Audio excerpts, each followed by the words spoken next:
السلام علیکم، نئی ویڈیو میں خوش آمدید۔ بہت بڑی بریکنگ نیوز آپ کے سامنے میں رکھنے جا رہا ہوں، تو ویڈیو کو شروع سے لے کر اینڈ تک پورا دیکھیں۔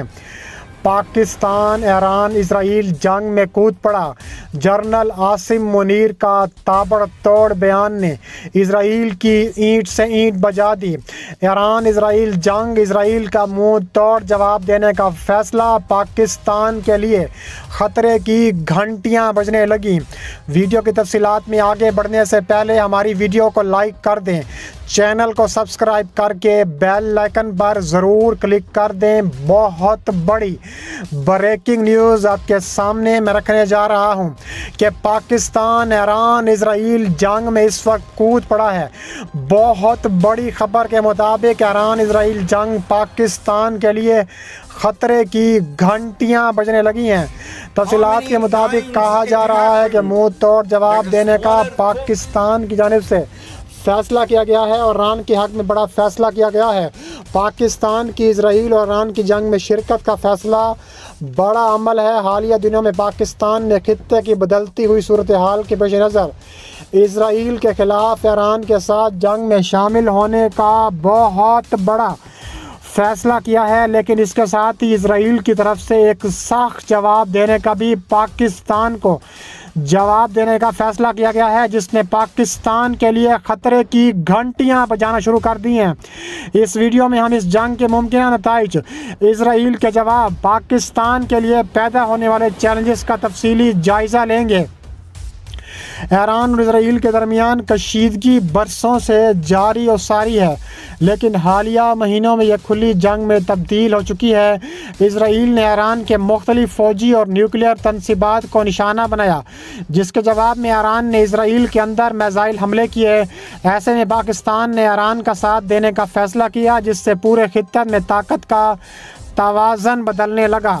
اس کے علاوہ کہا جا رہا ہے کہ ایرانی انقلاب کے بعد سے ایران اور اسرائیل کی دشمنی بہت پہلے سے ہے، اور یہ 1979 سے شروع ہوئی جب ایران میں اسلامی انقلاب ہے۔ اس کے بعد اسرائیل کو ایک غاصب ریاست قرار دیا گیا۔ ایران ہمیشہ فلسطینیوں کے حق میں اور اسرائیل کے خلاف کھڑا رہا ہے۔ ایران اور اسرائیل کے درمیان براہ راست جنگ کم ہوئی ہے، لیکن دونوں ممالک نے شام، لبنان، عراق جیسے ملکوں میں پراکسی جنگیں لڑی ہیں۔ ایران کی حمایت یافتہ حزب اللہ اسرائیل کے خلاف ایک بہت بڑا خطرہ رہی ہے۔ شام میں ایران کے فوجی اڈے بھی اسرائیل کی جانب سے نشانہ بنتے رہے ہیں۔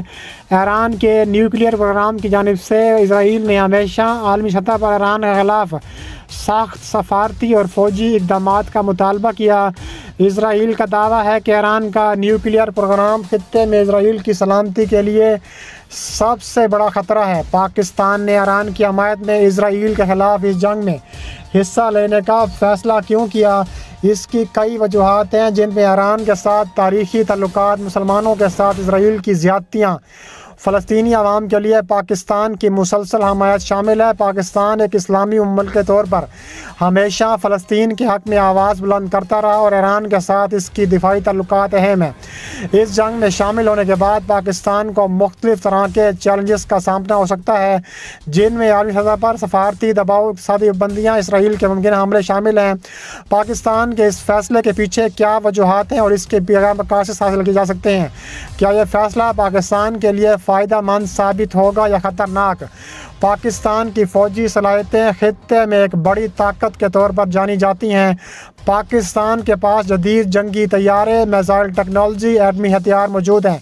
پاکستانی فوج دنیا کی چھٹی سب سے بڑی فوج ہے۔ اس کے بعد دنیا کے بہترین تربیت یافتہ فوجی جنگی ساز و سامان موجود ہے۔ ایران کے بھی خطے میں ایک بڑی طاقت ہے۔ ایرانی فوج کے پاس بیلسٹک میزائل، ڈرون، جدید کے دفاعی سسٹم موجود ہیں۔ اس کے علاوہ اسرائیل کی فوج خطے کی سب سے طاقتور فوجوں میں سے ایک ہے۔ اسرائیل کے بعد جدید طرح کے ایئر ڈیفنس سسٹم جیسے آئرن ڈوم، امریکہ کے ساتھ مضبوط تعلقات بھی ہیں۔ اس کے علاوہ پاکستان کی جنگ میں شمولیت کے بعد اسرائیل نے پاکستان کو اپنی جوابی کارروائی میں شامل کر لیا ہے۔ اسرائیل نے پاکستان کے فوجی اثاثوں کو نشانہ بنانے کی کوشش کی اور پاکستان فضائیہ کو چوکنا رہنا پڑا۔ اسرائیلی فضائیہ نے پاکستان کے قریبی علاقوں میں میزائل حملے کیے، پاکستان کے دفاعی سسٹم کو چیلنج کیا۔ اسرائیل کے جوابی حملے کے بعد پاکستانی فوج کو کافی نقصان اٹھانا پڑا۔ فضائی حملے میں کچھ فوجی ٹھکانے تباہ ہو گئے اور کئی فوجی شہید ہو گئے۔ پاکستان کو اس جنگ میں اپنے فوجی صلاحیتوں کو مزید مضبوط کرنا پڑا۔ اس کے لیے ایران اور چین سے مزید تعاون کی درخواست کی گئی تھی۔ اس کے علاوہ اسرائیل کے جوابی حملے کے بعد پاکستان نے اقوام متحدہ اور دیگر عالمی اداروں سے مدد کی اپیل کی۔ پاکستان نے اسرائیل کے اس حملے کی سخت الفاظ میں مذمت کی۔ پاکستان کے میڈیا نے اسرائیل کے اس حملے کو فوری طور پر اپنی خبروں کا مرکزی موضوع بنایا۔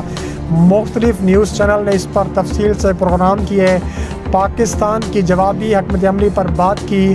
عوام میں اس حملے کے بعد غصہ بڑھتا گیا۔ اسرائیل کے خلاف سخت رد عمل سامنے آ چکا ہے۔ بین الاقوامی میڈیا بھی اس جنگ میں مختلف رد عمل سامنے آئے ہیں۔ مغربی میڈیا اسرائیل کو ایک دفاعی طاقت کے طور پر پیش کر رہا ہے، جبکہ مشرق وسطیٰ کے میڈیا نے ایران اور پاکستان کی حمایت میں خبریں دیں۔ سوشل میڈیا پر جنگ کے مختلف پہلوؤں پر تبصرے اور تجزیے کیے گئے۔ پاکستانی عوام میں اس جنگ کے غم و غصہ بڑھتا گیا۔ عوام نے مزید سخت اقدامات کرنے کا فیصلہ کیا۔ فلسطینی عوام کے حق میں مضبوط پالیسی اپنائی۔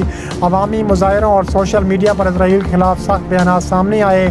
اس کے علاوہ چین پاکستان کا ہمیشہ سے ایک بہت بڑا قریبی ساتھی رہا ہے اور اس جنگ میں چین نے پاکستان کی حمایت کی ہے۔ چین نے اسرائیل کے حملے کی مذمت کرتے ہوئے پاکستان کو اپنے فوجی مدد کی پیشکش کی ہے۔ ایران کے ساتھ تعلقات کو مزید مضبوط بنایا ہے۔ چین نے پاکستان کا سازوسامان بھی موجود ہے۔ اس کے علاوہ کہا جا رہا ہے کہ پاکستان نے تابڑ توڑ کارروائی کرنے کا مزید فیصلہ کر لیا ہے۔ پاکستانی فوج دنیا کی سب سے بڑی طاقتور فوج دیتی ہے۔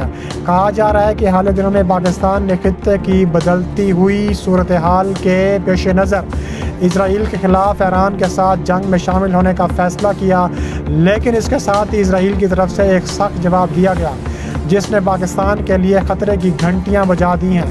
اس ویڈیو میں ہم اس جنگ کے ممکنہ نتائج کے بارے میں بات کر رہے ہیں۔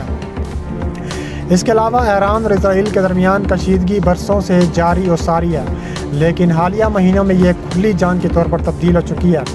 اسرائیل نے ایران کے مختلف فوجی اور نیوکلیئر تنصیبات کو نشانہ بنانے کا فیصلہ کر لیا ہے، جس کے جواب میں ایران نے اسرائیل کے اندر میزائل حملے کیے اور ایسے تابڑ توڑ میزائل حملے کیے کہ اسرائیل کی آنے والی نسلیں بھی یاد رکھیں گی۔ اور کہا جا رہا ہے کہ ایران اور اسرائیل کی دشمنی میں مزید شدت۔ 1 اکتوبر کو اسرائیل کے حملوں کے بعد ایران کے حملے کے بعد اسرائیل کا منہ توڑ جواب دینے کا فیصلہ کیا گیا ہے۔ اس کے بعد اسرائیل تابڑ توڑ کارروائیاں کر رہا ہے۔ اسرائیل نے حزب اللہ کے خلاف شدید کارروائیاں کی ہیں، تابڑ توڑ کارروائیاں کی ہیں اور ایسی کارروائیاں کی ہیں کہ آنے والی نسلیں بھی اسرائیل کی یاد رکھیں گی۔ دوسری جانب اسرائیل نے فیصلہ کیا ہے کہ وہ جلد ایران کو منہ توڑ جواب دے گا اور ایران کے خلاف ایسی کارروائیاں کرے گا کہ ایران کی نسلیں بھی یاد رہیں گی، اور ایران کو ایٹمی اثاثوں، ایران کے آئل تنصیبات پر بھی شدید حملوں کا فیصلہ کرنے کا اعلان کر دیا گیا ہے۔